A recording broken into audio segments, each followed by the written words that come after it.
let me read specific whereases of the proposed resolution.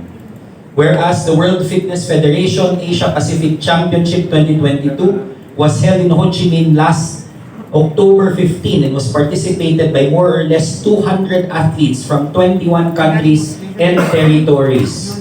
Whereas Sheen Marie Torres, a native of Barangay Agmanaphaw, MINA, Iloilo, who is actively engaged in the local and international bodybuilding competitions since 2016, participated in the said WFF Asia Pacific event and successfully won the championship for women's figure category. Whereas Torres has also joined international bodybuilding and fitness competitions where she won as champion in the Bikini category of International Federation of Bodybuilding and Fitness Muscle Contest held in Subic Bay, Philippines last October 8, 2002. Whereas she also bested all other participants in the glamour category of the World Fitness Federation Universe competition held in Bangkok, Thailand last July 15 of 2022.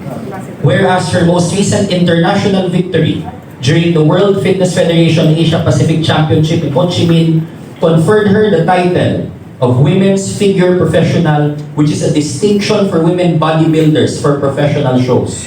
Whereas Torres has already bagged at least 15 championships from various local and international bodybuilding and fitness competitions since 2016. Whereas Torres' championship wins exemplifies the strength of a Filipino athlete and the indomitable spirit of an Ilonggo to surmount the challenges of life. Whereas the members of this august body celebrates the victory of Torres in the field of bodybuilding and fitness competition for bringing pride and recognition to the country, most especially her home province of Iloilo. Now, therefore, on motion, be it said, resolved as it is hereby resolved to pass a resolution congratulating and commending Sheen Marie Torres of MINA, Iloilo for winning the championship of the women's figure category during the World Fitness Federation Asia Pacific Championship held 2022 held in Ho Chi Minh City, Vietnam last October 15, 2022. For Jason, may I request from the proposer, can board member Palabrica and board member Quinto as chair of the committee sports because sponsors? Yes, of course. In fact, I insist. Thank you. I think the other members would also like to be co-sponsors. Board member Binky would like to co-sponsor. Binky, other co-sponsors from the floor. Wala. Si Vice Governor ba co-sponsor man? Okay? Yes. Sino pa? Wala na? Co-sponsor na lang pala kabutagan? Yes. Okay. So we have, I think we have, is she here? Yes. Yes, no? Can I ask Sheen Marie, dali please lang stand up? maano kami rin.